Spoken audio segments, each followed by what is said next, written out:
अयोध्या वासियों का ये प्रेम, उनके लिए मंच पर योगी आदित्यनाथ, उत्तर प्रदेश के लोकप्रिय मुख्यमंत्री और रिपब्लिक मीडिया नेटवर्क के editor in chief Arnab Goswami.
बैठ जाइए दोस्तों जरा बैठ जाएं, कार्यक्रम शुरू करते हैं। जरा शुरू करें दोस्तों, आपकी अनुमति हो तो जरा शुरू करें।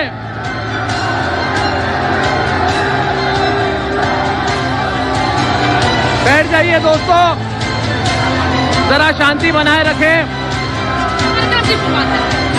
दोस्तों पहले तो दोस्तों 2 मिनट। भारत माता की जय, भारत माता की जय, भारत माता की जय, जय श्री राम। मित्रों, बीच में आपको अपने प्रतिक्रिया व्यक्त करने का अवसर मिलेगा। अब यहाँ का मंच का कार्यक्रम एक बार प्रारंभ होने दीजिए। धन्यवाद दोस्तों। पहले तो हम उत्तर प्रदेश के मुख्यमंत्री योगी आदित्यनाथ जी का स्वागत करते हैं रिपब्लिक भारत के इस मंच पर। योगी जी बहुत बहुत धन्यवाद। और मैं आज के कार्यक्रम को शुरू करने के पहले आप अनुमति दे तो मैं कुछ व्यक्तिगत बात आपके सामने रखना चाहता हूं। दोस्तों अनुमति है तो कुछ कहना चाहता हूं मैं। अनुमति है दोस्तों तो मैं ये कहना चाहता हूं, जरा शांत हो जाए।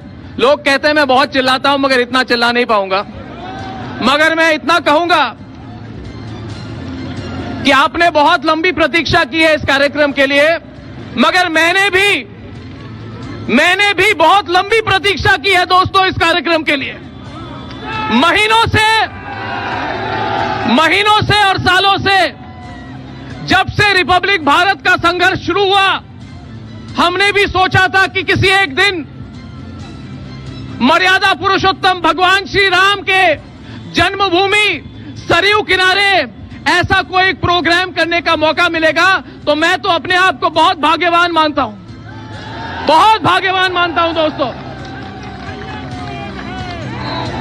और ये सब जनता के प्यार और संतों के आशीर्वाद के कारण हुआ है।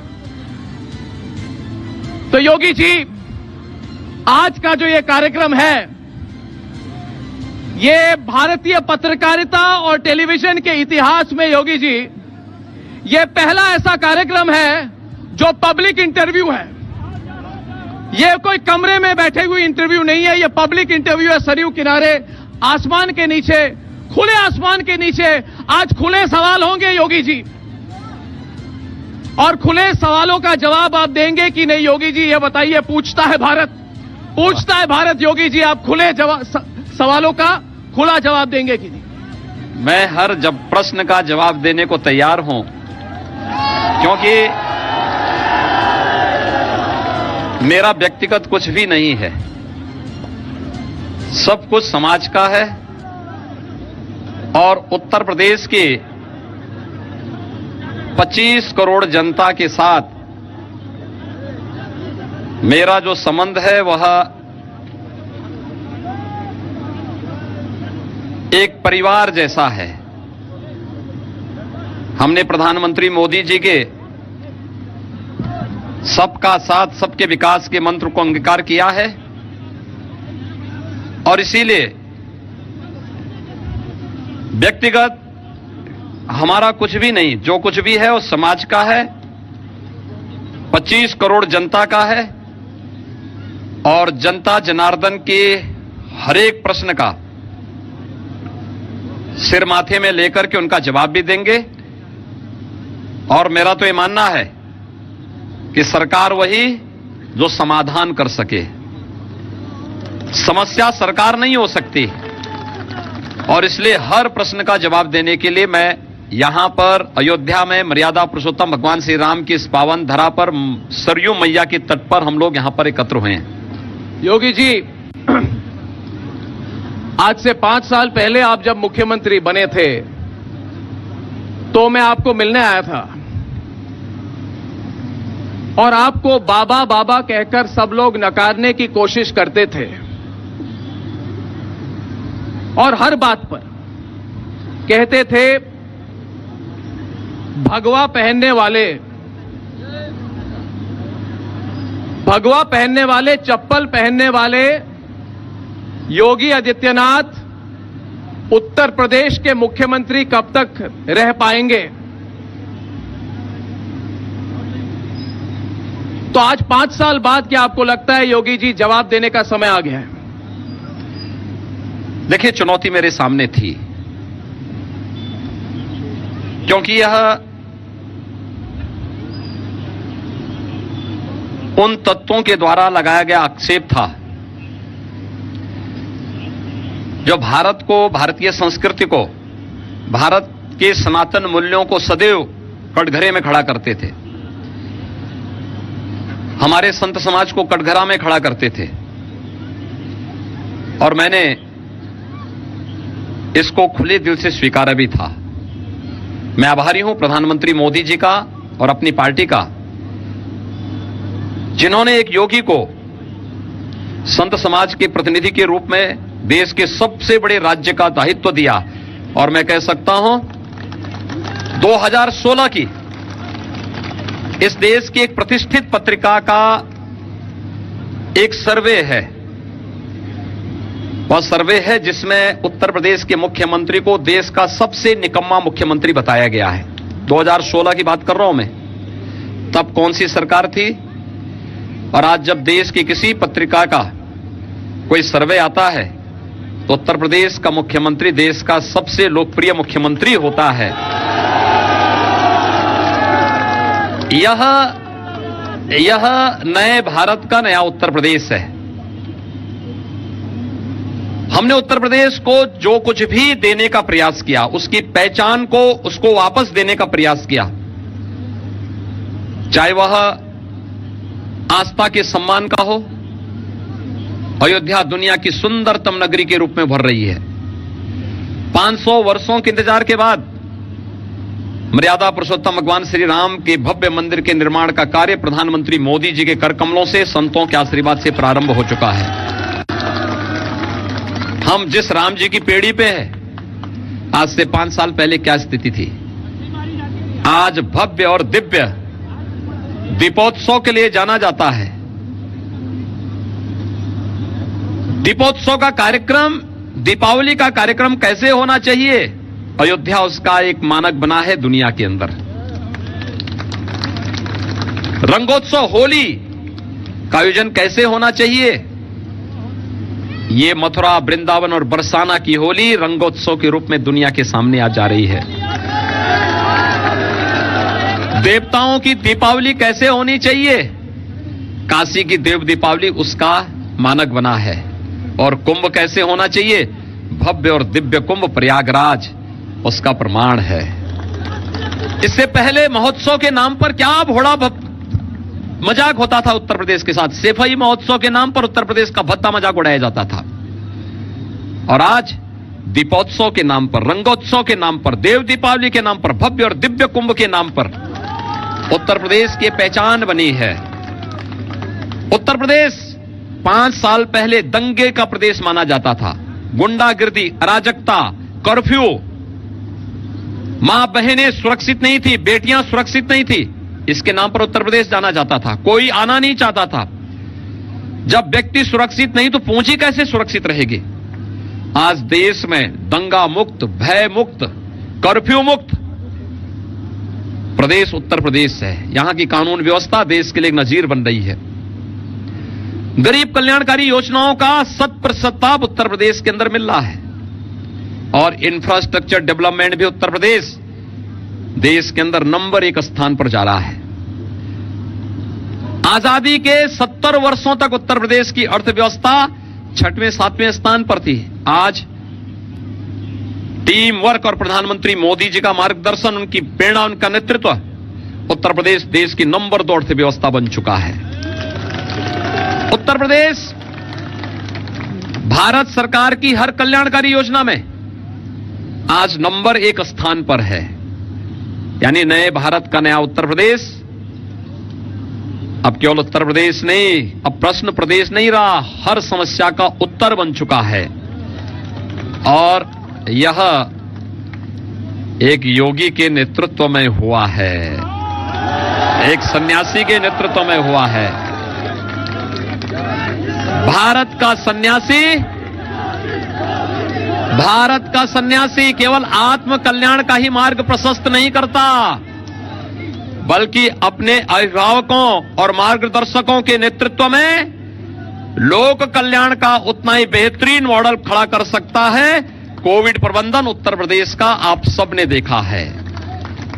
WHO ने स्वीकारा है, नीति आयोग ने स्वीकारा है, लेकिन हां, इन सब का श्रेय मैं देश के यशस्वी प्रधानमंत्री जी को देता हूं, जिनके मार्गदर्शन और जिनकी प्रेरणा और जिनके नेतृत्व में हम लोगों ने हर एक क्षेत्र में कुछ न कुछ नया किया है और उत्तर प्रदेश को उसकी पहचान दिलाई है। आज इसीलिए अब योगी की क्षमता पर कोई प्रश्न नहीं खड़ा करता। हां, अब उनके प्रयास ये हो रहे हैं कि जब मोदी जी के नेतृत्व में भारतीय जनता पार्टी के डबल इंजन की सरकार उत्तर प्रदेश को नंबर 1 की अर्थव्यवस्था बनाने की ओर कार्य कर रही है, उत्तर प्रदेश को देश की सबसे अच्छी अर्थव्यवस्था के रूप में प्रस्तुत कर रही है, उत्तर प्रदेश को देश के हृदय स्थल के रूप में स्थापित करते हुए यहां के धामों, वैदिक और पौराणिक स्थलों, तीर्थ स्थलों को एक नया जीवन दे रही है और हर मठ, मंदिर और यहां की परंपरा को एक नया स्वरूप देने का कार्य कर रही है। उत्तर प्रदेश में हर व्यक्ति के जीवन में परिवर्तन लाने का काम कर रही है।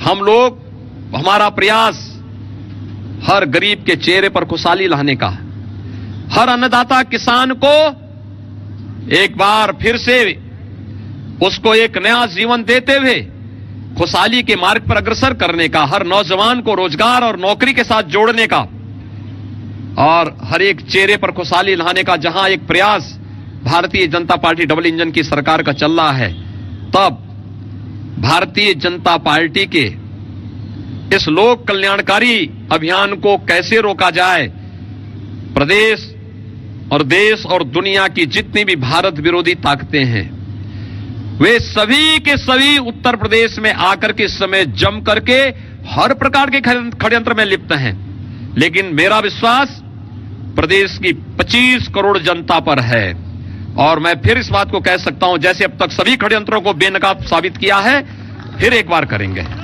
योगी जी जैसे कहते हैं कि आप जहां पे भी चुनाव प्रचार में जाते हैं, योगी जी, जैसे कहते हैं कहीं पे आंखें कहीं पे निशाना, आप कहते हैं जहां पे चुनाव प्रचार में जाते हैं और पिछले कई दिनों में बहुत ज्यादा, हर बार हर जगह आप 80-20 की बात करते हैं। योगी जी, ये कौन है ये 80 और कौन है ये 20? जानना चाहते हैं किस पर आपकी निगाहें हैं और किस पर आपका निशाना है। योगी जी देखिए, पहले के लोग 20-80 करते थे तो हमने उसको पलट दिया, 80-20 हो गया है।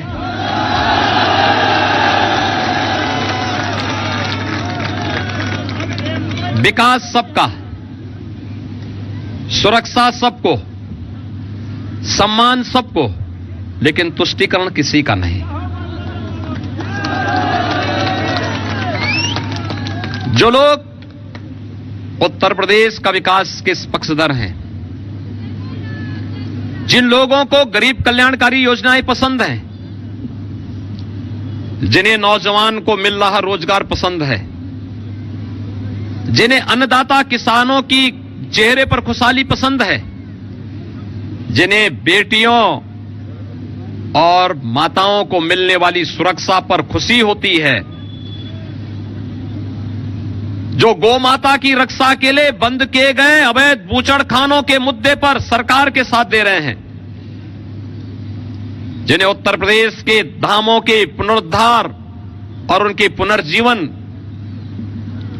को लगता है कि अच्छा काम सरकार के द्वारा किया जा रहा है, वह 80% हमारे साथ में है। और जिन्हें लगता है कि आतंकवादियों का समर्थन करना चाहिए, पेशेवर माफिया और अपराधियों को संरक्षित करना चाहिए, जिन्हें लगता है कि बेटियों की सुरक्षा पे खतरा बना रहना चाहिए, जिन्हें दंगा, अराजकता, आस्था पर प्रहार, गरीब कल्याणकारी योजनाओं का जो लोग विरोध करते हैं, वे 20% लोग पहले भी विरोध करते थे, आगे भी विरोध करेंगे। उनकी प्रवाह के बगैर 80 बनाम 20 की लड़ाई चल रही है। और आप मुझसे नोट करना, देखिए मैं दावे के साथ कह रहा हूं, 17 में 80% सीटें भारतीय जनता पार्टी ने जीती थी, 400 में से 325 भारतीय जनता पार्टी जीती, 80 है ना? ठीक 19 में योगी जी, ठीक 19 में योगी जी, लोकसभा चुनाव में योगी फिर वही आ रहा हूं, योगी जी 19 में 80 में से 64 सीट भारतीय जनता पार्टी जीती थी जी, 80% है ना? मैं एक सवाल करता हूं योगी जी, सीटें जीते थे योगी जी, 22 में भी 80% सीटें भारतीय जनता पार्टी जीतेगी, बाकी 20% में बंटवारा योगी जी पब्लिक को, एक मिनट योगी जी अनुमति दे, एक सवाल पब्लिक से करता हूं मैं। आपने विकास की बात कही तो मैं पब्लिक से पूछता हूं, आप में से कौन विकास चाहते हैं, जरा बता दीजिए।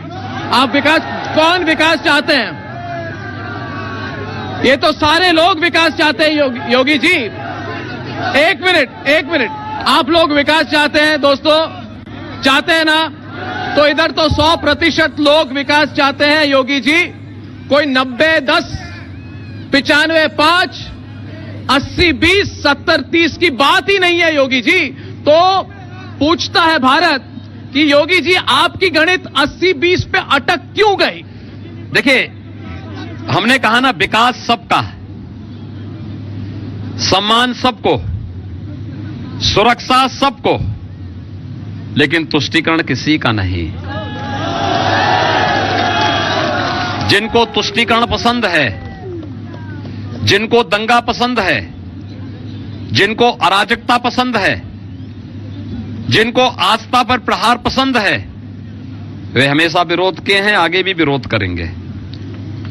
और मैंने फिर कहा इस बात को कि Bharatiya Janata party double engine की सरकार योजनाओं में भेदभाव नहीं करती, लेकिन हां, दंगाइयों और पेशेवर माफियाओं से बहुत अच्छी तरह निपटना भी जानती है।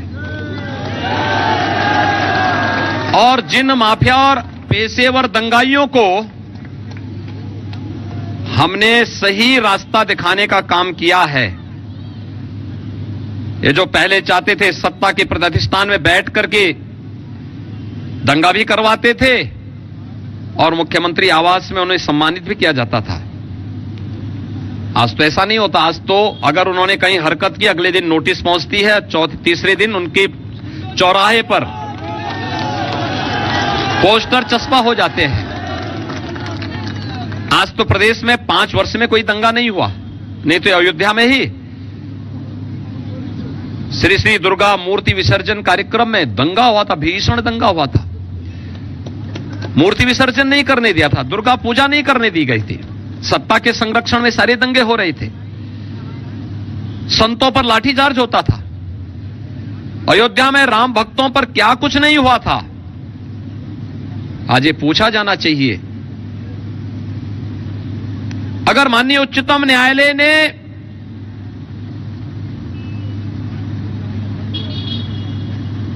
9 नवंबर 2019 को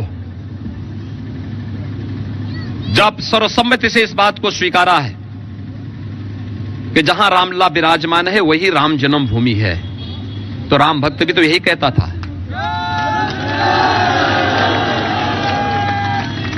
हम तो बातचीत से समस्या का समाधान चाहते थे, लेकिन उस समय की सरकार धमकी देती थी कि परिंदा भी पर नहीं मारेगा। लेकिन देखा ना, लाखों राम भक्त अयोध्या पहुंचे थे। राम भक्तों पर निर्मम तरीके से गोलियां बरसाई गई थी। आज वे लोग फिर से कहते हैं कि हम सत्ता में आते तो हम भी राम मंदिर बना देते। उनसे पूछा जाना चाहिए, पहले राम भक्तों पर जो गोलियां चलाई गई थी, निर्दोष राम भक्त मारे गए थे, इसके लिए माफी तो मांग लो, एक बार माफी तो मांगो। ये दोहरा चरित्र हिंदुस्तान बर्दाश्त नहीं करेगा और उत्तर प्रदेश और अयोध्या तो कतई स्वीकार नहीं करेंगे। योगी जी आंकड़े बताते हैं कि उत्तर प्रदेश में हिंदुओं की आबादी 80% है। मैं फिर से पूछूंगा आपको, हिंदुओं की आबादी उत्तर प्रदेश में 80% है, इसलिए ऐसा तो नहीं कि आप हिंदू बनाम अन्य का चुनाव बना रहे हैं इसको। देखिए, मैंने कहा जिसको हिंदुस्तान प्यारा है, जिसको उत्तर प्रदेश और देश की समृद्धि प्यारी है, जिसको बढ़ रहे भारत के सम्मान पर गौरव की अनुभूति होती है, जिसको अयोध्या में राम मंदिर के निर्माण का कार्य पर गौरव की अनुभूति होती है, जिसे काशी विश्वनाथ धाम पर गौरव की अनुभूति होती है, जिसे सर्वसमावेशी और सर्वांगीण विकास अच्छा लगता है, वह सब हमारे साथ में खड़ा है। तो फिर योगी जी, इत्र वाले मित्र का क्या होगा? पूछता है भारत, इत्र वाले मित्र का क्या होगा?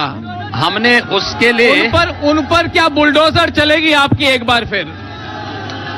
और योगी जी, आप आज आए इधर तो मैं तो देख रहा था, हर वक्त मैं तो देख रहा था कि योगी आदित्यनाथ आने वाले हैं तो उनके पीछे पीछे एक बुलडोजर आएगा।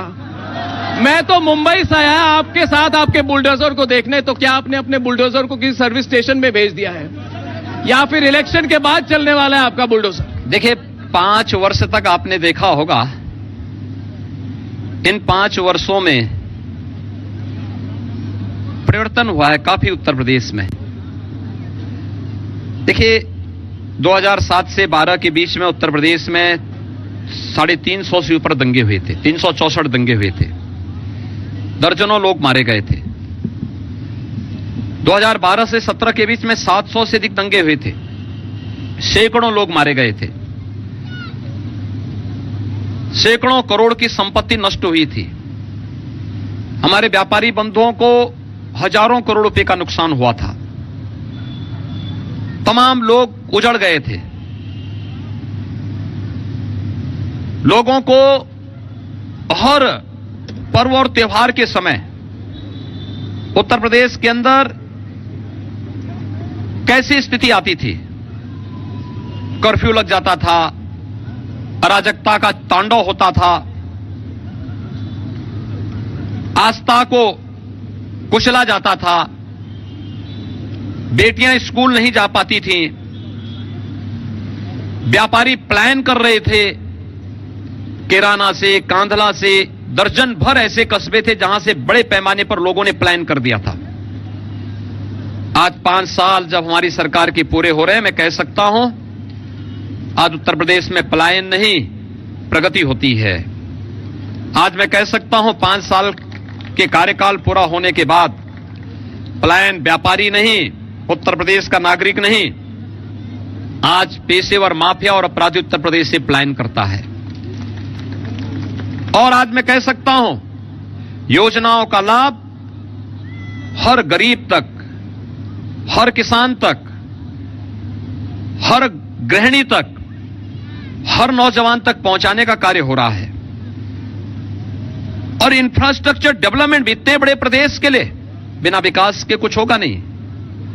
याद करिए 2016-17 में उत्तर प्रदेश का कुल वार्षिक बजट 2 लाख करोड़ का था। 5 साल में 2 वर्ष तो हमारे कोरोना प्रबंधन में बीते, उस सब के बावजूद उत्तर प्रदेश का बजट हमने 3 गुना 6 लाख करोड़ तक पहुंचाया है। उत्तर प्रदेश की प्रति व्यक्ति आय को दुगना किया है। उत्तर प्रदेश में कोरोना कालखंड में भी हर जनपद में मैं गया, प्रधानमंत्री जी पूरे देश के अंदर गए, पहली बार किसी महामारी में वैक्सीन मिला और मैं स्वयं हर जनपद में जाता था। हमारे विधायक, हमारे सांसद, हमारे पदाधिकारी हर एक जनपद में जाते थे, लोगों का हालचाल लेते थे, उनके सुख दुख में सहभागी बनते थे। ये सभी कार्य तो हुए, लेकिन विकास, इंफ्रास्ट्रक्चर डेवलपमेंट का पूर्वांचल एक्सप्रेसवे आज राष्ट्र को समर्पित हो चुका है। बुंदेलखंड एक्सप्रेसवे बनने की ओर यानी कंप्लीट होने जा रहा है। गंगा एक्सप्रेसवे पे काम हो चुका है। लगभग 7 ऐसे बड़े एक्सप्रेसवे वर्तमान में उत्तर प्रदेश के अंदर बन रहे हैं। इंटर स्टेट कनेक्टिविटी बेहतर हुई है। 2017 के पहले उत्तर प्रदेश की पहचान क्या थी? किसी देश से आओ, हमारी सीमा नेपाल से भी जुड़ती है, या किसी राज्य से यूपी में प्रवेश करो तो क्या मान्यता थी? जहां से गड्ढे प्रारंभ हो जाए, मान लो यूपी का बॉर्डर प्रारंभ हो गया। उत्तर प्रदेश की पहचान क्या थी? जहां से सायकाल होते हैं अंधेरा प्रारंभ हो जाए, मान लो उत्तर प्रदेश आ गया। बिजली की भी यहां जाति और मजहब हुआ करता था। ईद और मुहर्रम पे बिजली, होली और दीपावली में बिजली नहीं मिलती थी, यही होता था। आज तो सबको बिजली, पर्याप्त बिजली है, कोई भेद नहीं, योजनाओं में भेद नहीं, विकास में भेद नहीं। लेकिन हां, प्रदेश में पैसे की कमी थी जब हम आए थे। पैसे की कमी तो अभी भी नहीं है। अब नहीं है। अभी तो एक घर से 250 करोड़ रुपए मिलते हैं। अब तो मैंने यही कहा ना, मैं वहीं आ रहा हूं। आपके इत्र वाले मित्र को जब सवाल किया जाता है कि पैसे कहां से आए, तो वो कहते हैं हम आपके हैं कौन? मैंने यही कहा। योगी जी के राज में ये जानना चाहता हूं मैं, बुलडोजर अगर चली तो एक घर से इतने मशीन की दर्जनों मशीनें आ गई दोस्तों, मगर नोट निकलते गए। एक घर से 250 करोड़ रुपए निकले कि नहीं निकले दोस्तों, बताइए मुझे। मैं यही कह रहा हूं। ये ठीक है क्या, बताइए। और योगी जी, सवाल मैं पूछ रहा हूं आपके होते हुए, ये ऐसा कैसे हुआ? मैं इसीलिए कह रहा हूं ना, मैं वहीं आ रहा हूं कि हमने इसीलिए उत्तर प्रदेश जैसे राज्य में जहां 25 करोड़ की आबादी हो, इस आबादी के लिए विकास आवश्यक था। अच्छी सड़कें बने, बिजली मिले, फ्री में गरीबों को राशन मिले, फ्री में वैक्सीन मिले। तो इंफ्रास्ट्रक्चर के लिए आखिर हाईवे बनाएंगे, एक्सप्रेस हाईवे बनेंगे, उसको बनाने के लिए एक उपकरण की आवश्यकता थी। लेकिन पैसा इतनी जल्दी कहां से आएगा? तो मैं मानता था कि भाई हम कार्य कर रहे हैं, पैसे की कमी नहीं है पड़ी, इसका मतलब पिछली सरकारें कुछ गोलमाल करती थी। तो हमने आर्टिफिशियल इंटेलिजेंस हर बुलडोजर में लगाया और हम लोगों ने कहा भाई देखो, ढूंढो प्रदेश के विकास का पैसे में डकैती कौन डालता था, गरीबों को मिलने वाले राशन पर डकैती कौन लोग डालते थे, और जो लोग विकास में बाधक थे, गरीबों को मिलने वाली योजनाओं में बाधक थे, हर घर बिजली और हर घर नल की योजना में बाधक थे, अब ढूंढ करके वहां से मां लक्ष्मी को कैद से मुक्त करिए, उत्तर प्रदेश के लोगों का कल्याण करिए। तो उत्तर प्रदेश का बुलडोजर दोनों काम कर रहा है। तो ये 10 इंफ्रास्ट्रक्चर डेवलपमेंट का भी, और माफिया और अपराधियों से और पेशेवर भ्रष्टाचारियों के यहां चल करके वह एक एक पहाड़ नोट की निकाल करके राज खजाने में भरता है, और राजस्व की फिर हमें जब राजस्व पर्याप्त मात्रा में आता है तो हम फ्री में राशन देने की व्यवस्था भी कर लेते हैं। तो योगी फ्री में वैक्सीन भी मिल जाता है, फ्री में मेडिकल कॉलेज भी बन जाते हैं, और आज उत्तर प्रदेश देश के एक नंबर 1 की अर्थव्यवस्था बनने की ओर अग्रसर है। पब्लिक पब्लिक और रिपब्लिक भारत के दर्शक एक ही बात जानना चाहते हैं कि 10 मार्च के बाद योगी जी 10 मार्च के बाद बुलडोजर चलेगी कि नहीं चलेगी? देखिए, इस समय चुनाव कितनी तीव्रता से चलेगी, कब चलेगी और कितने बुलडोजर चलेंगे? देखिए, 5 वर्ष तक, इन 5 वर्षों तक आप लोगों ने देखा होगा, ये जितने पेशेवर माफिया अपराधी थे, भ्रष्टाचारी थे, सब दुबके हुए थे या भाग गए थे। लेकिन जैसे ही चुनाव आयोग का नोटिफिकेशन निकला, ये लोग निकल करके फिर से अपने बिलों से निकल करके फुफकारने लग गए।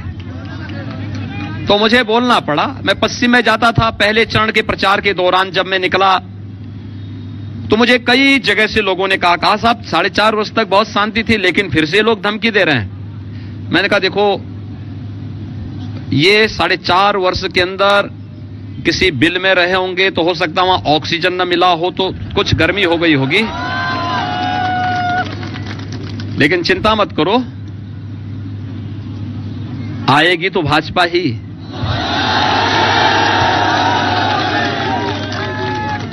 और 10 मार्च के बाद, क्योंकि नोटिफिकेशन के बाद एक प्रकार से सरकार सामान्य कामकाज ही कर सकती है, बाकी कार्य तो चुनाव आयोग देखता है। तो हम लोगों ने कहा भी तब तक बुलडोजर को थोड़ा रेस्ट दो, वर्कशॉप में भेजो, इसकी मरम्मत का काम करा लो, और 10 मार्च के बाद फिर विकास, लोक कल्याण का एक कार्य चलेगा, और पेशेवर माफिया और अपराधियों के ऊपर फिर से बुलडोजर अपना काम भी करना प्रारंभ कर देगा। और 2000 करोड़ रुपए से अधिक की संपत्ति अब तक हम लोग जब्त कर चुके हैं, और अभी आप मान के 64,000 हेक्टेयर लैंड भी हम लोगों ने इन भूमाफियाओं से खाली कराई है प्रदेश के अंदर। जहां पहले तमंचे बनते थे, आज डिफेंस कॉरिडोर बन रहा है। और मैं फिर कह सकता हूं, अभी भी 10 माह बाद कार्यक्रम भी चलेंगे, विकास के अभियान भी चलेंगे, और बुलडोजर फिर वर्कशॉप से बाहर आकर के ये अपनी स्पीड को और तेजी के साथ आगे बढ़ाएगा। मुझे आज इधर आने से पहले पता नहीं था कि बुलडोजर इतनी, मतलब लोग बुलडोजर के बारे में इतना बोलते हैं। तो जब 10 मार्च के बाद अगर आप बुलडोजर में बैठेंगे तो रिपब्लिक भारत के कैमरे को बुलाइएगा, हम लाइव कवरेज करेंगे। बुलडोजर पर सवाल यह है, अगला सवाल योगी जी, कि आपके बुलडोजर ने माफियाओं के 1000 करोड़ रुपए से ज्यादा की संपत्ति आपने अपने सरकारी खजाने में आप ले आए हैं, जिसमें बड़े बड़े लोग जैसे मुख्तार अंसारी, और कौन है, आतिक अहमद, आजम खान, ये सब आपके शुभचिंतक बहुत है योगी जी। मुख्तार अंसारी का नाम ले लिया है भाई साहब। अरे लिस्ट इतनी लंबी है, मैं कहां शुरू करूं। तो मैं ये सवाल कर रहा हूं योगी जी कि यदि बुलडोजर का खौफ है तो फिर क्या बीजेपी के अलीगढ़ शहर के एमएलए जिन पर पुलिस वाले की पिटाई का आरोप है वो बेल पर बाहर है और अपनी पत्नी के लिए प्रचार कर रहे हैं, और यदि बुलडोजर चल रहा है योगी जी, तो फिर क्यों धनंजय सिंह, जिन पर मर्डर का चार्ज है, वो चुनाव लड़ रहे हैं?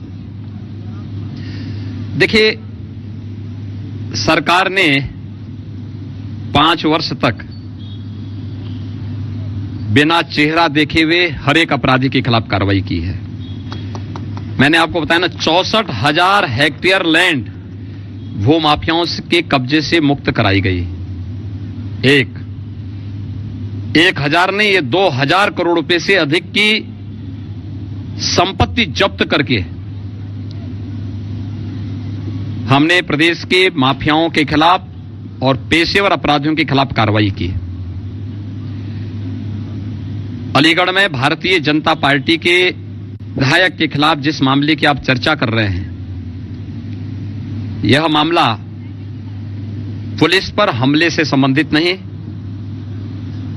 बल्कि एक धरना प्रदर्शन से संबंधित है और सब जुडिस मामला है। इसलिए उनको उनकी जगह उनकी पत्नी को वहां टिकट दिया गया। जहां तक धनंजय सिंह की बात आप कर रहे हैं, धनंजय सिंह को हमारी सरकार ने गिरफ्तार किया और न्यायालय से बेल लेने के बाद वे बाहर आए। सरकार कार्रवाई सब पर करती है। हमारी देश से जो कानून को हाथ में लेगा, कानून उनके साथ बराबर का न्याय करेगा और बराबर उनके साथ एक जैसी कार्रवाई करेगा।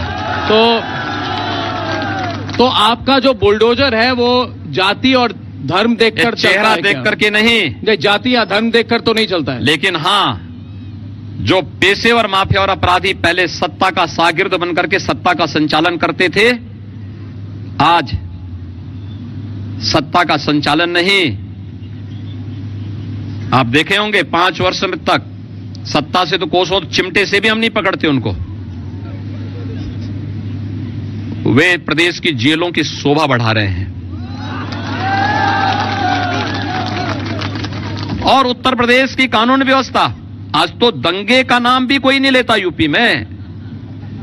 यानी दंगा का मतलब आपने देखा होगा, अभी बहुत सारी जगह दंगे हो रहे हैं, कुछ ना कुछ हरकतें होती हैं। उत्तर प्रदेश में लोग ये मान लेते हैं यार देखो दंगा करेंगे तो 7 पीढ़ियां बढ़ते बढ़ते थक जाएंगे, कौन करेगा इसमें। अब उस बवाल से ही लोग डरते हैं कि भाई कौन इसमें पड़े। ये सार्वजनिक संपत्ति, ये लोक संपत्ति, इसकी रक्षा हर नागरिक का दायित्व है, क्योंकि ये जो संपत्ति है, इस संपत्ति को की रक्षा करना हम सबका दायित्व बनता है। ये हमारा राष्ट्र धर्म है और जिस दिन हम अपने राष्ट्र धर्म को मानना प्रारंभ कर देंगे, भारत को दुनिया की ताकत बनाने से कोई ताकत रोक नहीं सकती, कोई ताकत रोक नहीं सकती। आज आप देख रहे होंगे दुनिया के अंदर रूस और यूक्रेन के बीच में युद्ध चल रहा है और एक ही आवाज उठ रही है कि भारत इसमें नेतृत्व देगा। यह है नया भारत, प्रधानमंत्री मोदी जी के नेतृत्व में यह है भारत की ताकत। आज भारत की नेतृत्व क्षमता को सबने स्वीकारा है, इसलिए क्योंकि मोदी जी के लिए राष्ट्र धर्म सर्वोपरि है। व्यक्तिगत परिवार नहीं, 135 करोड़ की जनता ही उनका परिवार है और इसीलिए वह संवेदना भी हर एक समय देखने को मिलती है। गरीबों के लिए आवास होने चाहिए, गरीबों के लिए घर बनने चाहिए, गरीबों को फ्री में राशन मिलना चाहिए, महामारी आ गई है तो फ्री में वैक्सीन मिलना चाहिए, फ्री में उपचार की व्यवस्था होनी चाहिए, हर घर में बिजली लगनी चाहिए, हर गरीब को 5 लाख रुपए का आयुष्मान भारत का की गारंटी मिलनी चाहिए, हमारे धामों का पुनरुद्धार होना चाहिए, हर एक को सुरक्षा की गारंटी मिलनी चाहिए। ये काम 1947 से क्यों नहीं हुआ? आप याद करिए, 1947 में देश आजाद होता है, सोमनाथ मंदिर के पुनरुद्धार की कार्रवाई लौह पुरुष सरदार वल्लभ भाई पटेल जी करना प्रारंभ किए और जब पहले राष्ट्रपति डॉक्टर राजेंद्र प्रसाद जी उस कार्यक्रम में जाना चाहते थे तो उस समय के प्रधानमंत्री पंडित जवाहरलाल नेहरू जी ने विरोध करवाया था, कहा कि वहां न मत जाइए। और एक प्रधानमंत्री मोदी जी हैं, अयोध्या में जब राम मंदिर 500 वर्षों के इंतजार के बाद भगवान राम के भव्य मंदिर निर्माण के लिए शिलान्यास के कार्यक्रम के लिए श्री राम जन्मभूमि तीर्थ ट्रस्ट के द्वारा जब प्रधानमंत्री जी को आमंत्रित किया गया, प्रधानमंत्री जी यहां आए थे और अयोध्या में आकर रामलला का दर्शन भी किए और अपने कर कमलों से आधारशिला रख करके भव्य राम मंदिर के कार्यक्रम को भी आगे बढ़ा दिए। यही फर्क है। भारत की आस्था को कुचलना, भारत की आस्था पर प्रहार करना, भारत को हर स्तर पर भारत के मनोबल को तोड़ना, यह विपक्ष की फितरत है। इनके पूर्वज भी यही करते थे, आज भी वे यही कर रहे हैं। और भारतीय जनता पार्टी के लिए तेरा वैभव अमर रहे मां, हम दिन 4 रहे न रहे, इस भाव के साथ राष्ट्र धर्म सर्वोपरि है। आस्था का भी सम्मान करेंगे और भारत माता को दुनिया की सबसे बड़ी ताकत के रूप में उभारेंगे। प्रधानमंत्री मोदी जी के नेतृत्व में नया भारत यही कर रहा है और हम सब प्रधानमंत्री मोदी जी के नेतृत्व में उत्तर प्रदेश को उसी दिशा में आगे बढ़ा रहे हैं और ये फर्क साफ है। इसलिए यहां चेहरा देख करके नहीं, जाति और मत और मजहब देख करके नहीं, अगर कोई आस्था पर प्रहार करने का दुस्साहस करेगा तो उसकी कीमत तो उसको भरनी ही पड़ेगी। योगी जी, मैं भी मानता हूं, चैनल मानता है, हम सब मानते हैं कि राष्ट्र सर्वोपरि, पहले राष्ट्र धर्म। मगर लोग जो कह रहे हैं कि इस बार सब कुछ बदल जाएगा, तो उनको अगर पूछा जाए कि भाई आप ऐसा क्यों कह रहे हैं, तो वो कह रहे हैं कि इस बार योगी आदित्यनाथ जी इस बात को मानने को तैयार ही नहीं है कि जातिवाद की एंट्री हो चुकी है। आप राष्ट्रवाद की बात करते हैं, हिंदुत्व की बात करते हैं, मगर बताइए हम सबको, क्या उत्तर प्रदेश चुनाव में जातिवाद की एंट्री हो चुकी है? और अगर किसी नेता को पूछा जाए आप कैसे लड़ रहे हैं, तो कहेंगे हमारे साथ ये जाति है, ये उपजाति है। कहते हैं कि नहीं दोस्तों? सिर्फ जाति उपजाति, राष्ट्रवाद की बात नहीं करते, हिंदुत्व की बात नहीं करते, राष्ट्रपरि की बात नहीं करते, सिर्फ कहते हैं जातिवाद, और कहते हैं जातिवाद के आधार पर इस बार गणित हो रही है। और योगी आदित्यनाथ कुछ भी कर ले, ये तो उत्तर प्रदेश की जनता बस एक बार जातिवाद के बारे में बिना सोचे 2017 में उन्होंने वोट दिया था शायद, मगर इस बार कह रहे हैं कि नहीं। मान जी नमस्कार, कह रहे हैं कि नहीं वो लोग कि जातिवाद की एंट्री हो चुकी है। तो पूछता है भारत आज योगी आदित्यनाथ से पब्लिक इंटरव्यू पर कि योगी आदित्यनाथ जी जातिवाद की एंट्री क्या हो चुकी है, और अगर हो चुकी है तो आपके रहते हुए जातिवाद की एंट्री कैसे हुई, बताइए हमें। उत्तर प्रदेश देश का हृदय स्थल है। उत्तर प्रदेश की जनता ने जातिवाद को 2014 में तिलांजलि दे दी। परिवारवाद और जातिवाद उत्तर प्रदेश की राजनीति में उत्तर प्रदेश की जनता ने उसका श्राद्ध कर्म भी संपन्न कर दिया 2014 में ही। अब उसको तर्पण भी नहीं देते लोग। 2014, 2017, 2019 भारतीय जनता पार्टी 80% सीटों पर चुनाव जीती है। राष्ट्रवाद, विकास और सुशासन के मुद्दे पर, गरीब कल्याण मुद्दों पर 2022 में भी जातिवाद और परिवारवाद नहीं, राष्ट्रवाद के आधार पर, विकास के मुद्दे पर और सुशासन के मुद्दे पर ही जनता जनार्दन का आशीर्वाद भारतीय जनता पार्टी को मिल रहा है। आप पूरब में जाइए, पश्चिम में जाइए, बुंदेलखंड में जाइए, अवध क्षेत्र में जाइए, आज अयोध्या का रोड शो अगर आपने देखा होगा, ये क्या साबित करता है? हर व्यक्ति, हर पूज्य संत, हर पुरोहित, हर संस्कृत का आचार्य, हर व्यापारी, हर नौजवान मुझे 2.5 से 3 किलोमीटर की दूरी तय करने में 3.5 घंटे लगे हैं। पूरा अयोध्या उमड़ पड़ा था। जाति, मत, संप्रदाय से ऊपर उठ करके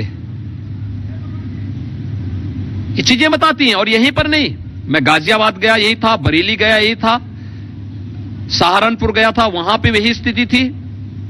सहारनपुर में मैं जब गया तो लोगों ने यही कहा, अरे साहब आज हम सुरक्षित हैं इसलिए भारतीय जनता पार्टी के नाते। ये जातिवादी तत्व तब कहां थे?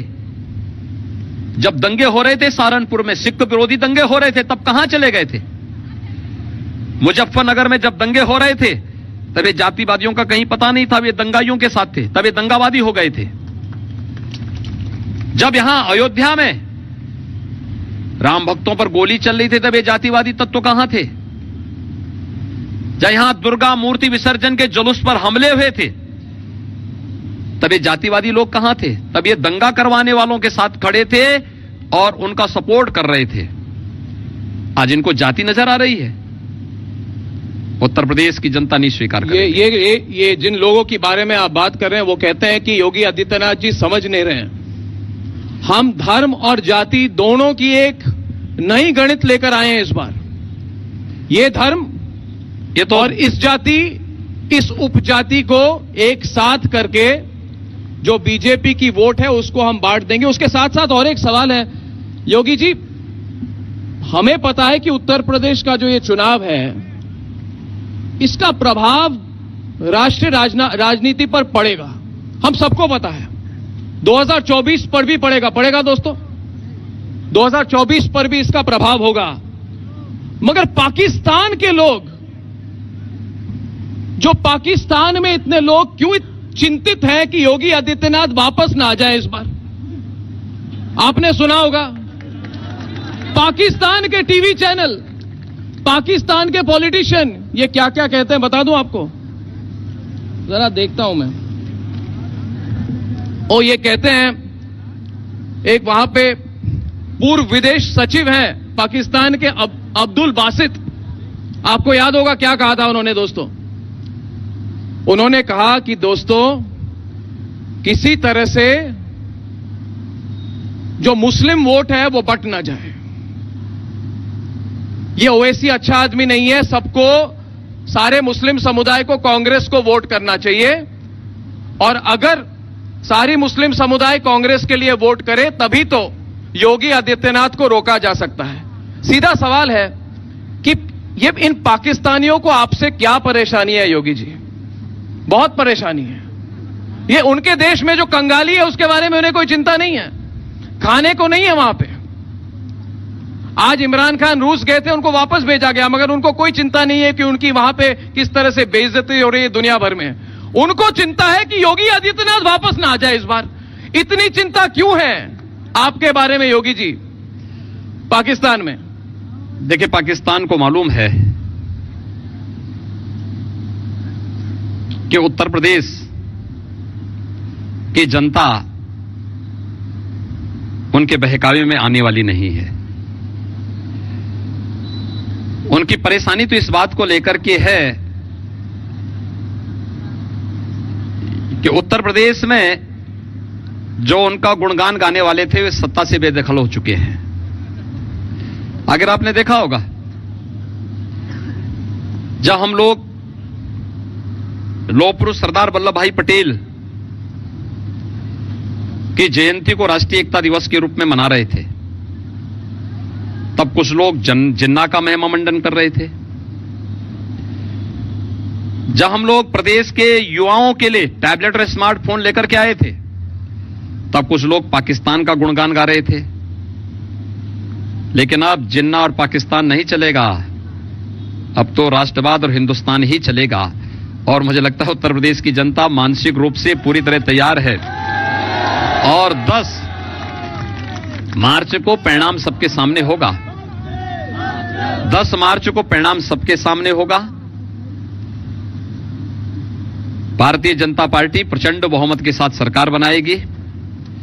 और सरकार आने की 8 वर्ष से विपक्ष के बहुत सारे लोग तो अभी से लंदन के लिए अपना टिकट बुक करा रहे हैं। अभी से उनकी तैयारी हो गई है।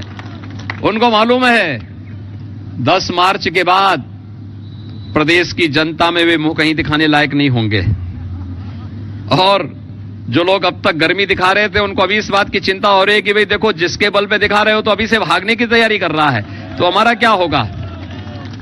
इसलिए 10 मार्च तिथि आ रही है, ज्यादा दिन थोड़े हैं। मगर यूक्रेन में और रूस में बमबारी हो रही है दोस्तों। और इधर योगी जी बर्फबारी के बारे में बात कर रहे हैं। ये बर्फबारी क्या है? किसकी गर्मी हो रही है ज्यादा योगी जी? किसकी गर्मी बढ़ गई है? एक वीडियो देखी थी मैंने, संभल से आई थी शायद, आपने देखी थी दोस्तों? संभल वाली वीडियो देखी थी? तो एक पुलिस वाला जाता है, कहता है मैं चालान करूंगा, तो एक व्यक्ति विशेष कहते हैं, मैंने लिखा हुआ है, ये कहते हैं व्यक्ति विशेष कहते हैं भाई जितने चालान कराने करा लो, 10 तारीख के बाद क्या कहते हैं, या तो तुम रहोगे संभल में या तो हम रहेंगे। ये वायरल हो गई थी। और पुलिस वाला कहता है फिर मैं रहूंगा। फिर वो मोटरसाइकिल में बैठते हुए कहता है कि देखते हैं कौन रहता है 10 तारीख के बाद। आपने देखा होगा, वीडियो देखा था दोस्तों। और उसके 2 हफ्ते बाद आपने शुरू कर दिया, आपने कहा, यह भी लिखा हुआ है, आपको याद होगा क्या कहा था योगी आदित्यनाथ जी ने। नहीं, इन्होंने कहा था कि किन लोगों की बहुत गर्मी हुई है, कुछ ऐसा कहा था ना। हाँ, क्या कहा था ऐश्वर्या? मैंने नहीं, मैं आपने क्या कहा था, जरा साक्षात कह दीजिए। मैं ही बोल लेता हूं। कह दीजिए। देखिए, मैं पश्चिम में था। हाँ जी। चौधरी चरण सिंह जी की कर्म भूमि जी छपरौली में मैं था जी। किराना, जहां से व्यापारियों का पलायन कराया गया था बड़े पैमाने पर। 17 के बाद जब भारतीय जनता पार्टी की सरकार आई, वे वापस आए।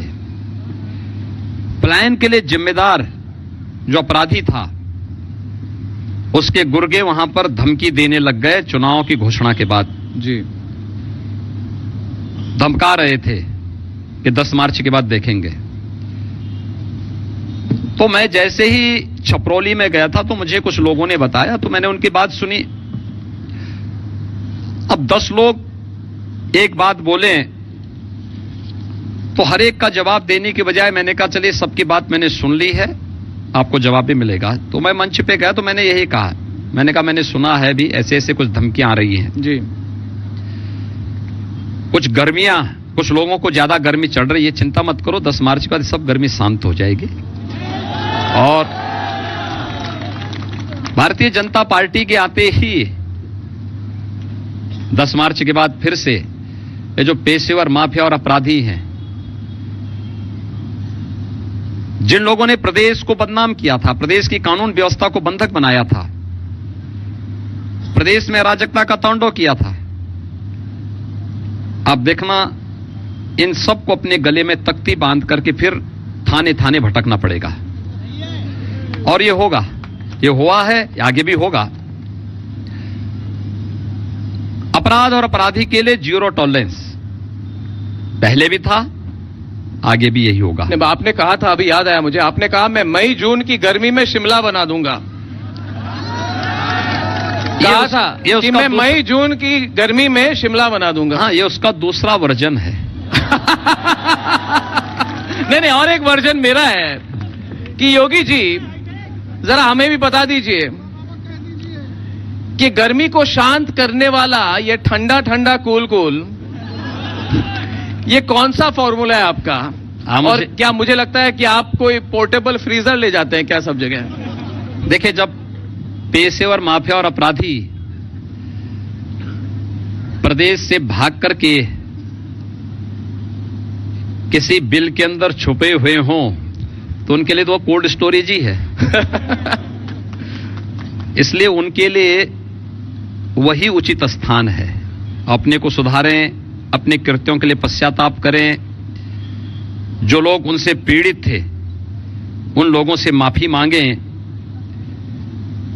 प्रदेश विकास की जिस शानदार यात्रा को लेकर के आगे बढ़ रहा है, इस शानदार यात्रा में वे कहीं बाधक न बने, इसके लिए उनके प्रति सख्ती भी उतनी ही आवश्यक है।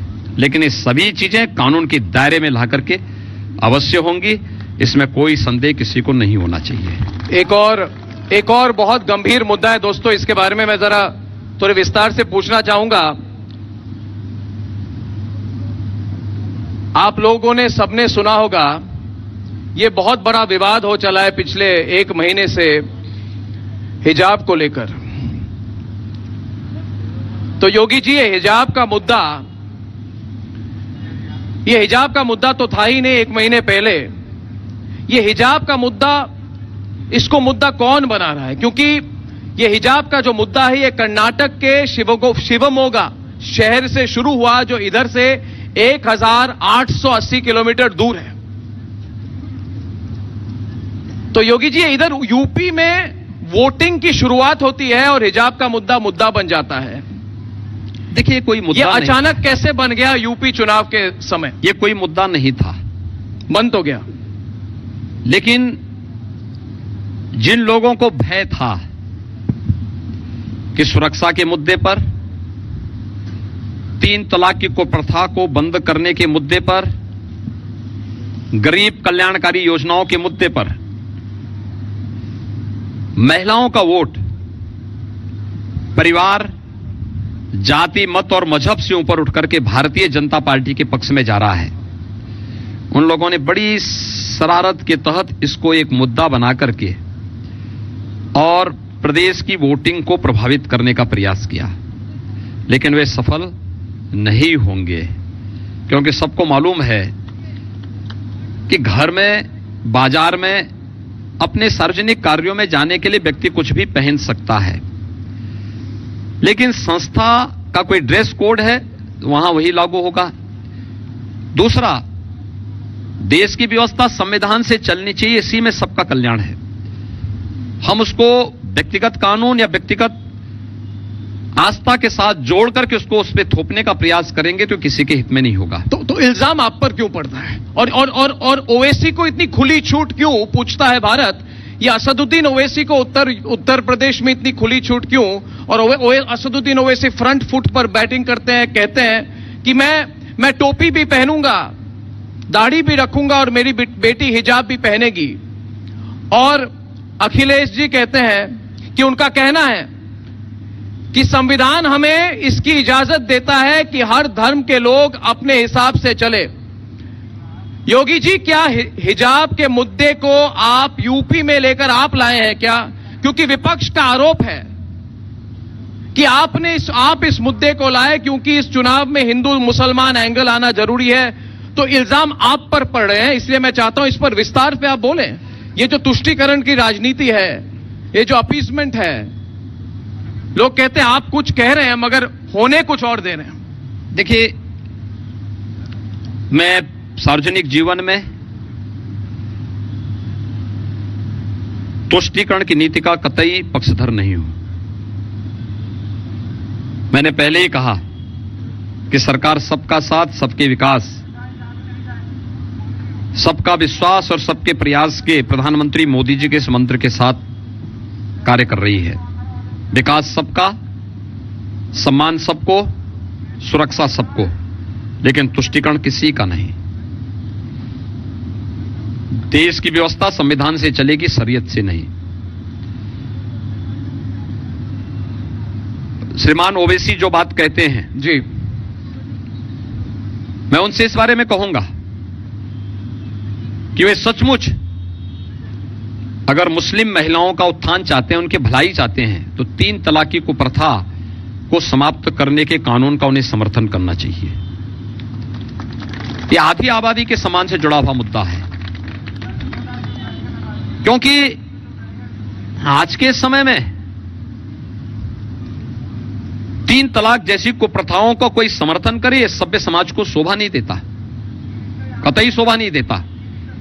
और मैं चाहूंगा कि वह इस मुद्दे को गंभीरता से ले, इसका समर्थन करें, कानून का समर्थन करें, और जो अनावश्यक फिजूल के मुद्दे हैं, जो विकास में बाधक हैं, आधी आबादी के उत्थान में बाधक हैं, उस प्रकार के मुद्दों में समय जाया करने की बजाय बेटियों की अच्छी पढ़ाई हो सके, अच्छी शिक्षा दीक्षा हो सके, जीवन के प्रत्येक क्षेत्र में वे नेतृत्व क्षमता को विकसित कर सकें, इस पर अगर उनका ध्यान हो तो मुझे लगता है कि उनको इस दिशा में सार्थक प्रयास करना चाहिए, क्योंकि मुस्लिम का एक फेस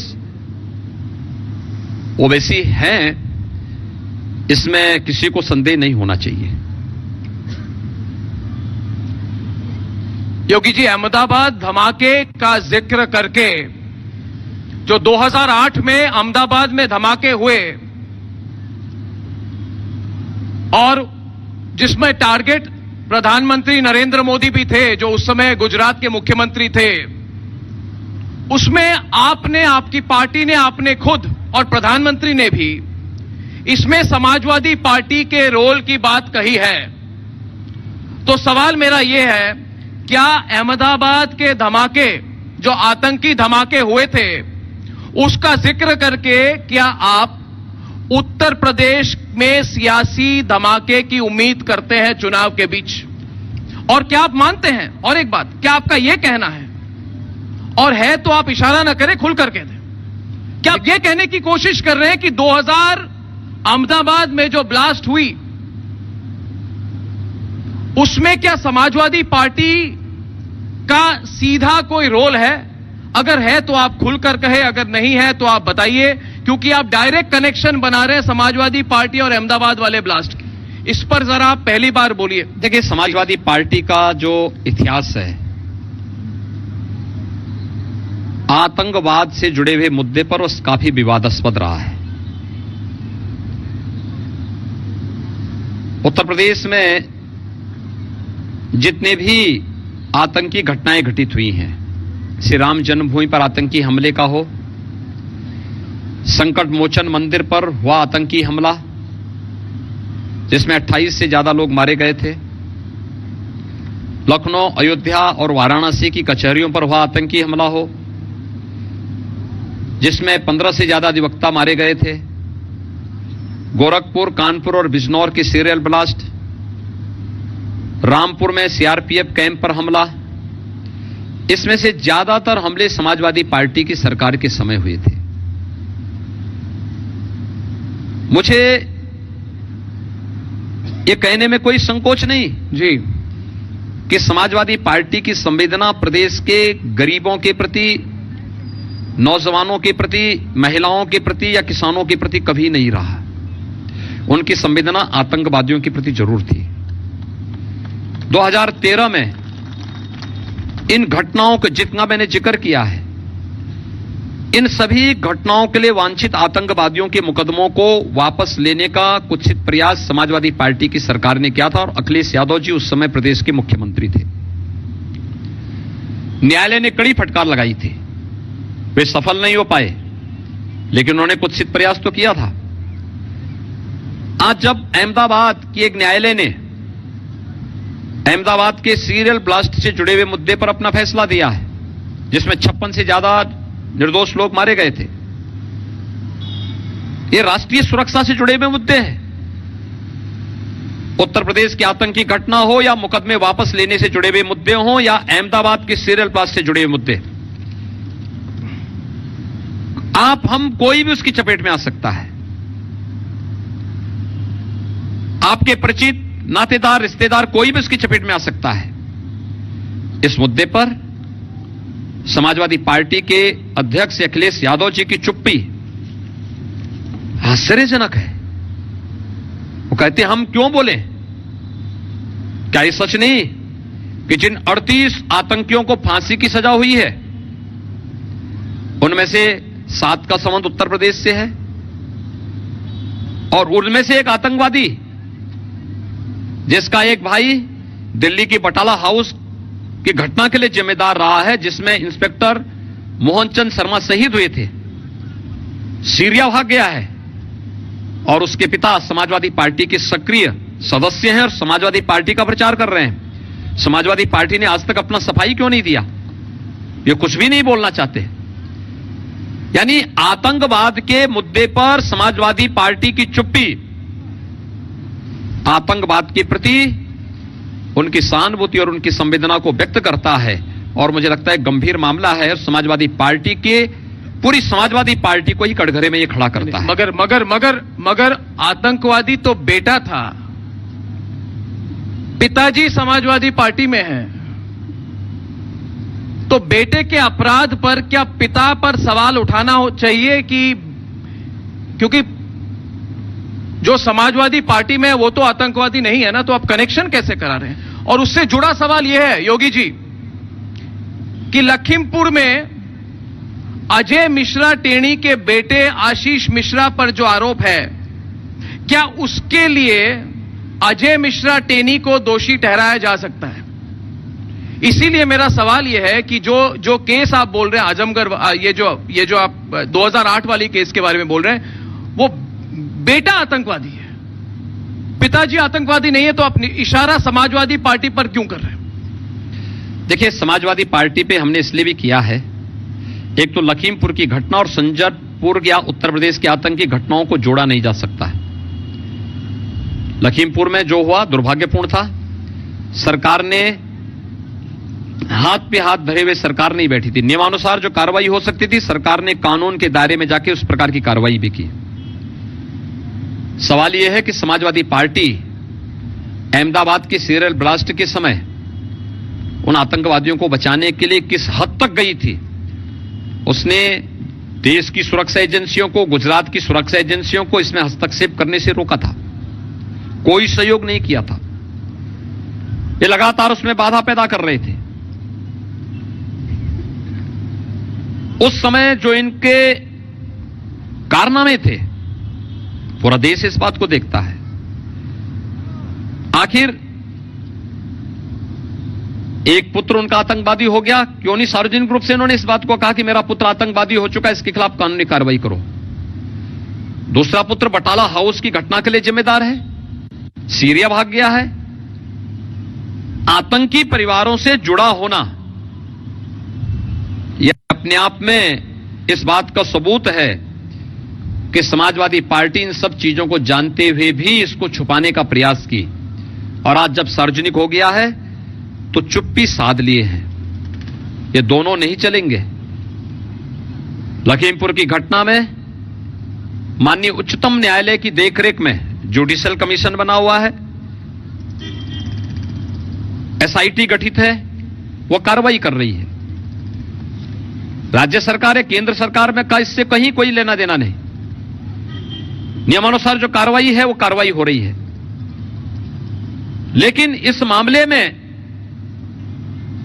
समाजवादी पार्टी उत्तर प्रदेश की आतंकी घटनाओं को लेकर के या फिर जो घटनाएं अहमदाबाद में हुई हैं, इन सब को लेकर के समाजवादी पार्टी कटघरे में खड़ी है और उनके मुखिया को अपनी चुप्पी तोड़नी चाहिए, अपनी स्थिति स्पष्ट करनी चाहिए। मगर क्या ये मुद्दे पब्लिक के लिए मुद्दे हैं? क्यों नहीं, मुद्दे हैं। सुरक्षा सबसे बड़ी बात है। मैं पूछना चाहता हूं लोगों को, क्या ये मुद्दा है लोगों के लिए? आतंकवाद मुद्दा है? क्योंकि समाजवादी पार्टी कहती है ये सब कोई मुद्दे ही नहीं है। मुद्दा है। देखिए, सुरक्षा विकास की सार्थकता तभी है जब सुरक्षा की गारंटी है, और सुरक्षा सबसे बड़ा मुद्दा है। यह आतंकवाद से हो, आतंकवाद राष्ट्रीय सुरक्षा के लिए भी खतरा है, चाहे वह पेशेवर माफिया और अपराधियों से हो। हर एक व्यक्ति को सुरक्षा की गारंटी मिलनी चाहिए, और सरकार वही जो बिना भेदभाव सुरक्षा की गारंटी दे सके। भारतीय जनता पार्टी बिना भेदभाव की सुरक्षा की गारंटी प्रत्येक व्यक्ति को देती है। योगी जी, एक तस्वीर है, प्रधानमंत्री नरेंद्र मोदी आपके कंधे पर हाथ रखकर चल रहे हैं, कुछ बातचीत हो रही है, पीछे से तस्वीर आई थी और बहुत ही वैसे आपने कहा कोई व्यक्तिगत बात कहेंगे नहीं, मगर ये व्यक्तिगत बात नहीं है, एक तरह से जानना चाहेंगे, राजनीतिक बात है कि मोदी का हाथ, क्या कहते हैं लोग, मोदी का हाथ योगी के साथ, मोदी का हाथ योगी के साथ कहते हैं, और ये तस्वीर बहुत कुछ दर्शाती है। तो ये बताइए, जनता जानना चाहती है, पूछता है भारत कि प्रधानमंत्री क्या कह रहे थे आपको उस वक्त। देखिए, बताइए हमें, जितनी आप जानना चाहते हैं कि नहीं, हम लोग जनता है, हम जानना चाहते हैं कि नहीं। इतना तो अधिकार हमारा बनता है। हम नहीं कह रहे कि कोई राष्ट्रीय सुरक्षा की बात हमको बताइए, पब्लिक को इतने जानने का अधिकार है कि नहीं दोस्तों, बताइए, है ना, हम जानना चाहते हैं। तो योगी जी, देखिए, जितना हो सके आप हमें बताइए। प्रधानमंत्री मोदी जी देश के संवैधानिक प्रमुख भी हैं, भारतीय जनता पार्टी के सर्वोच्च नेता भी हैं, प्रधानमंत्री के रूप में भी और भारतीय जनता पार्टी के नेता के रूप में भी हमारे अभिभावक भी हैं। जब भी प्रधानमंत्री जी से हम लोगों की मुलाकात होती है जी, तो प्रदेश के अंदर विकास के मुद्दे पर, लोक कल्याणकारी कार्यों के मुद्दे को लेकर, प्रदेश को कुछ नयापन कैसे हम दे सकें, और जो कुछ भी 5 वर्ष के अंदर हम सफल हुए हैं उसके पीछे उन्हीं की प्रेरणा है, उन्हीं का मार्गदर्शन है। गरीब कल्याणकारी योजनाओं पर आजादी के बाद पहली बार हुआ है, जब चेहरा देख करके नहीं, जाति मत और मजहब देख करके नहीं, प्रत्येक व्यक्ति तक शासन की योजनाओं का लाभ पहुंचाने का कार्य हुआ है। कोई सोचता था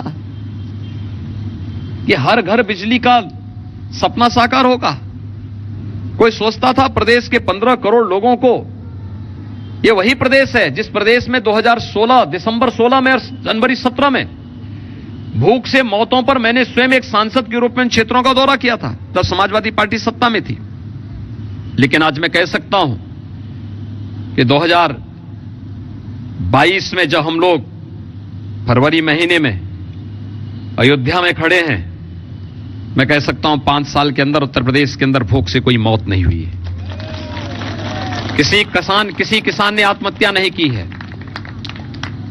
कारण है प्रधानमंत्री मोदी जी का नेतृत्व और मार्गदर्शन, और प्रत्येक किसान तक, प्रत्येक नौजवान तक, प्रत्येक गरीब तक शासन की योजनाएं बिना भेदभाव के पहुंची हैं।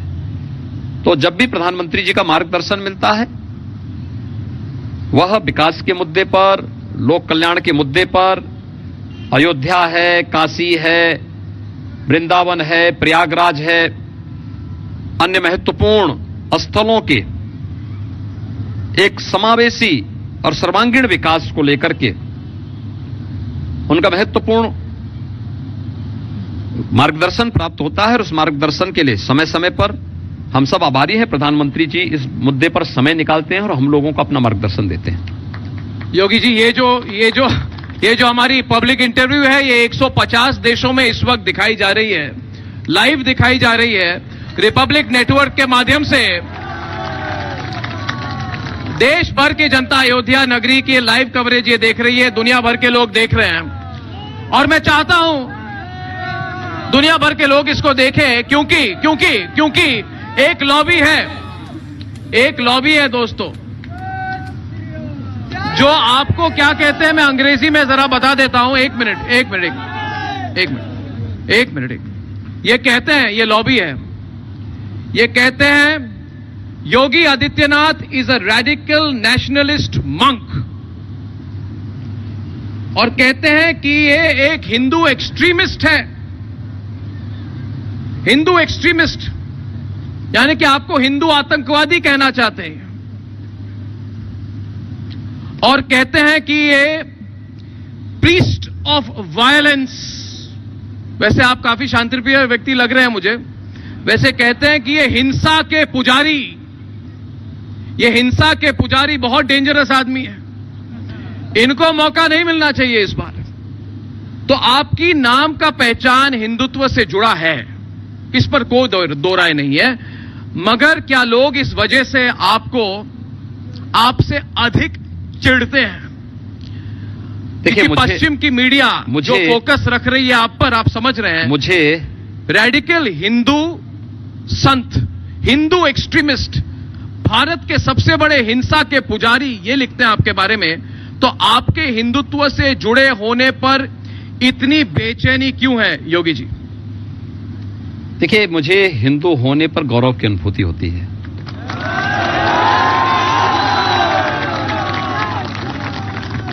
हिंदुत्व भारत का जीवन दर्शन है,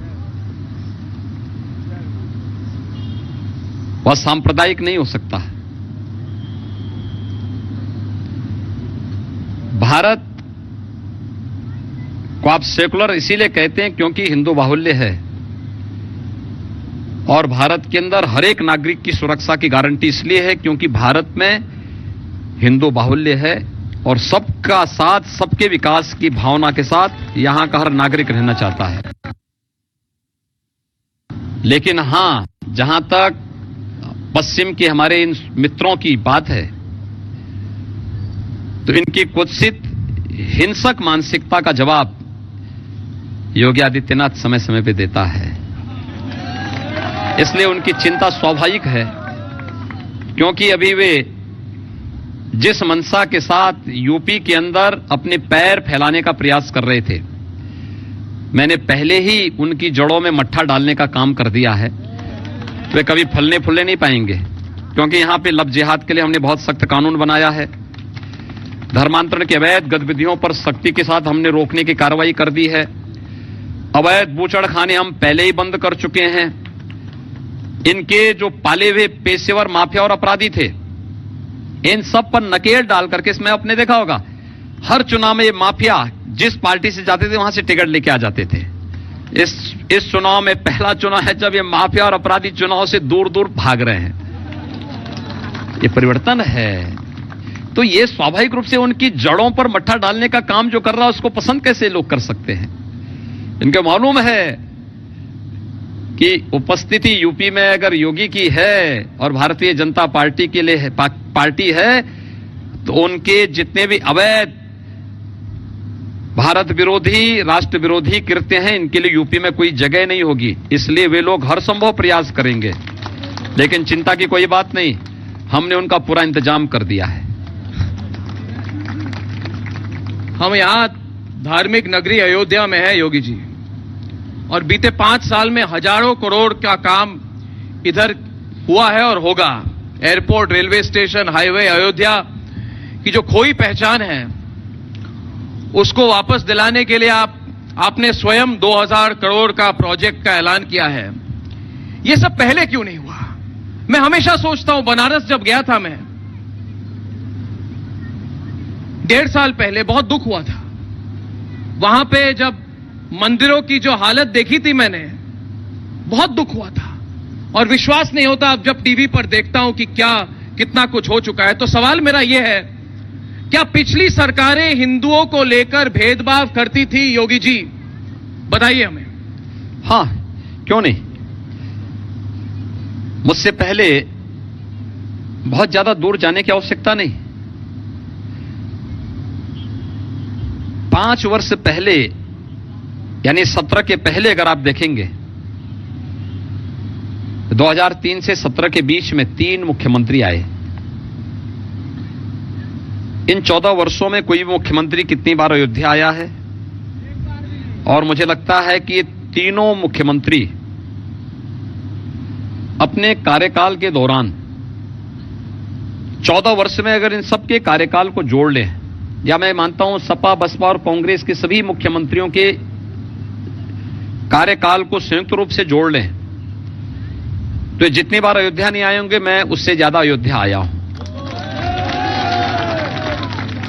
अयोध्या केवल धार्मिक पर्यटन और आस्था को लेकर के नहीं, वो मेरा व्यक्तिगत विषय था, लेकिन उसके साथ साथ यहां के विकास के मुद्दे को लेकर के, गरीब कल्याणकारी योजनाओं को आगे बढ़ाने को लेकर के, इन सब मुद्दों को लेकर के हम लोग लगातार अयोध्या आते रहे हैं। प्रधानमंत्री मोदी जी के नेतृत्व में आज काशी दिव्यता का एक नया संदेश दे रही है।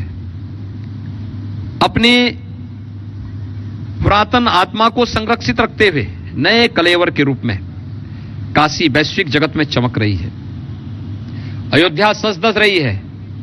मथुरा, वृंदावन, बरसाना, गोकुल, बलदेव, ये सभी तीर्थ सस्तर एक पर नई सजावट के साथ आगे बढ़ रहे हैं। विंध्यवासिनी धाम का पुनरुद्धार हो रहा है। वे इसलिए नहीं आना चाहते थे क्योंकि उन्हें भय था अयोध्या आएंगे तो कहीं उन पर सांप्रदायिकता का आरोप न लग जाए, कहीं उनका वोट बैंक न खिसक जाए। काशी जाएंगे तो कहीं उनका वोट बैंक न खिसक जाए। मथुरा, वृंदावन जाएंगे तो कहीं उनका वोट बैंक न खिसक जाए। उनके समय में कोसी कला का दंगा जरूर होता था, मथुरा का जवाहर बाग की घटना जरूर होती थी, लेकिन वहां की समग्र विकास की कोई कार्य योजना बन जाए, कभी नहीं उन्होंने किया। आज तो ब्रज तीर्थ विकास परिषद के माध्यम से उसका समग्र विकास हो रहा है। अयोध्या में, अयोध्या दुनिया की सुंदरतम नगरी बनेगी जब तक रामलला का मंदिर तैयार होता है, रामलला विराजमान होंगे। रामलला के साथ ही राम राज्य की परिकल्पना को साकार करने वाली नगरी के रूप में प्रधानमंत्री मोदी जी के विजन के अनुरूप अयोध्या सज धस करके तैयार हो जाएगी और अयोध्या को हम वह रूप देंगे, पूरी दुनिया देखते रह जाएगी। उस दिशा में कार्य प्रारंभ हुए हैं। भगवान राम त्रेता में आए होंगे यहां पर। उस समय भगवान राम कहते हैं कि पुष्पक विमान से अयोध्या आए थे और अब तो मर्यादा पुरुषोत्तम भगवान श्री राम के नाम पर ही यहां पर एक इंटरनेशनल एयरपोर्ट बन रहा है। अयोध्या से पूरी दुनिया को जोड़ने की एक नई कार्रवाई हमारी प्रारंभ हुई है। अयोध्या में अपना मेडिकल कॉलेज आज हो गया है। वह सब कुछ अयोध्या आएगा जो आजादी के 70 वर्षों में नहीं हो पाया था, अब वो होगा। जो लोग आप कह रहे हैं काशी, वृंदावन, मथुरा, अयोध्या पहले आते नहीं थे, आजकल उनको बहुत सपने आ रहे हैं। और अखिलेश जी को भी सपना आया और उन्होंने कहा 4 जनवरी को मुझे सपना आ रहा है। कह रहे मेरे सपने में भगवान श्री कृष्ण खुद आए और उन्होंने मेरे सपने में आए और आते, वो रोज आते हैं, आजकल हमेशा आते हैं मेरे सपने में और कहते हैं कि अखिलेश चिंता मत करो, समाजवादी सरकार बनने जा रही है। सुना था? मैंने बहुत कुछ सुना है दोस्तों पत्रकारिता में, कभी ऐसा नहीं सुना कि सपने में क्या आता है ये पॉलिटिकल रैली में बोली जाती है। देखिए, तो ये क्या हिंदू कार्ड है इलेक्शन के पहले? देखिए, वे बड़े बाप के पुत्र हैं तो सोने के ज्यादा आदी हैं। ज्यादा सोते हैं तो ज्यादा सपने भी आते हैं। देर तक सोते हैं तो देर तक सपने भी आते हैं। तो स्वाभाविक रूप से वे सोते सोते सपना देखते रहते हैं। 12 बजे तक सो के उठेंगे, सपना भी 12 बजे तक आएगा, अचानक जगेंगे और उनको लगेगा कि वाह अब तो हम आए गए। और तब तक कोई चाचा, कोई महाभारत का रिश्ता सामने आ जाता होगा, पूछता होगा कि भाई ये सब क्या कर रहे हो। तब उनको वास्तविकता का नजर आता होगा। ये लोग सपना देखें, हम संकल्पों पर खरा उतरते हैं। जो कहा सो करके दिखाया, जो कहेंगे करके दिखाएंगे। ये भारतीय जनता पार्टी ने प्रधानमंत्री मोदी जी के नेतृत्व में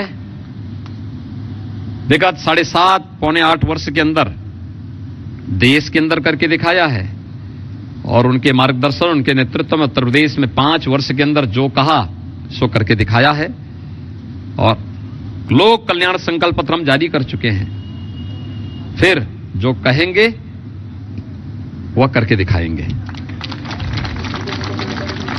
10 तारीख को कहां होंगे आप? मैं उत्तर प्रदेश में रहूंगा।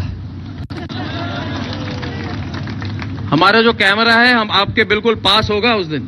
हाँ, मुझे प्रसन्नता आपके होगी। चेहरे को देखकर रिजल्ट किस तरफ जा रहा है हम समझेंगे, है कि नहीं दोस्तों? उत्तर प्रदेश में वैसे ये बताइए, इनका चेहरा देखकर क्या लग रहा है आपको? मेरा चेहरा देख करके आप कह सकते हैं फिर एक बार 300 पार। कई तरह के सर्वे आ रहे हैं, कई कह रहे हैं नहीं भाई नहीं नहीं नहीं, नहीं डबल सेंचुरी होगी। कई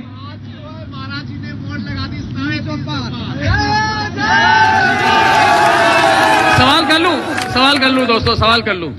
वैसे इस तरह का इंटरव्यू कभी हुआ नहीं है खुले मैदान में लोगों के सामने, इतने रिएक्शन आ रहे हैं। योगी जी, आधा चुनाव हो चुका है ना? कितने सीटों पर हो चुका है? 231 231 सीटों पर हो चुका है मतलब ये कि एक तरह से चुनाव का निर्णय हो चुका है। आपको फीलिंग क्या हो रही है, बताइए हमें, फीलिंग क्या हो रही है? क्योंकि 4 चरण में पार्टी ने कैसा प्रदर्शन किया, कितने लोग आए, 3% कम थी इन जगहों पर। बीजेपी के कार्यकर्ता खुली तौर से नहीं आ रहे हैं, एवरेज और आना चाहिए।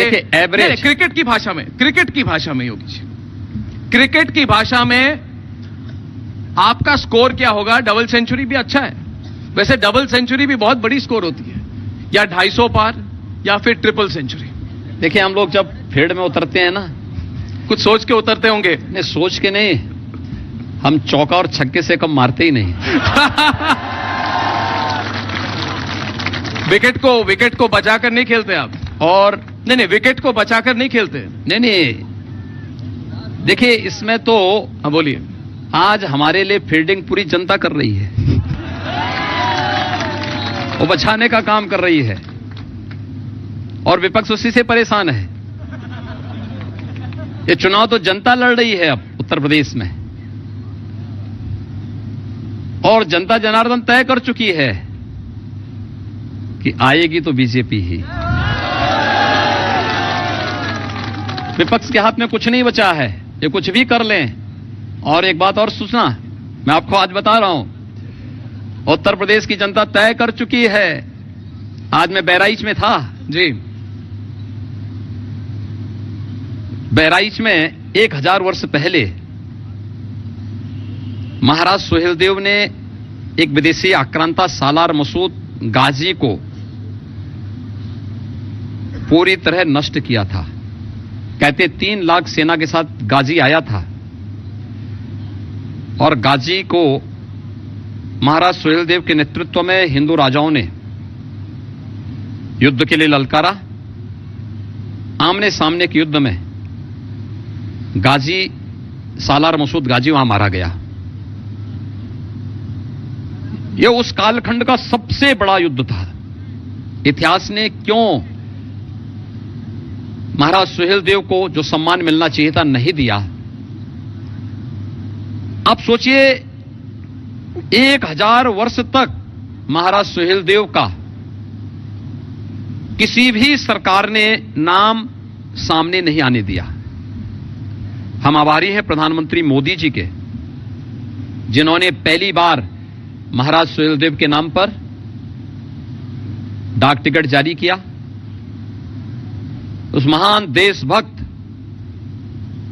उस महान योद्धा के सम्मान में, उनके शौर्य और पराक्रम को सम्मान देते हुए एक स्पेशल ट्रेन चलवाई। बहराइच में उनके विजयोत्सव, जहां पर चित्तौड़ा नाम के स्थान पे उन्होंने सालार मसूद गाजी को 3 लाख सेना के साथ मारा था, वहां पर भव्य स्मारक निर्माण की कार्रवाई बनाया जा रहा है। बहराइच के मेडिकल कॉलेज का नामकरण महाराज सुहेलदेव के नाम पर, और आजमगढ़ का विश्वविद्यालय, आजमगढ़ में एक नया विश्वविद्यालय का नाम भी महाराज सुहेलदेव के नाम पर भारतीय जनता पार्टी की डबल इंजन की सरकार बना रही है। मुझे एक बात बताइए, महाराज सुहेलदेव का युद्ध किससे था? एक विदेशी आक्रांता से था। उन्होंने उस विदेशी आक्रांता, अयोध्या में राम जन्मभूमि पर पहला हमला किसने किया था? इसे सालार मसूद ने किया था।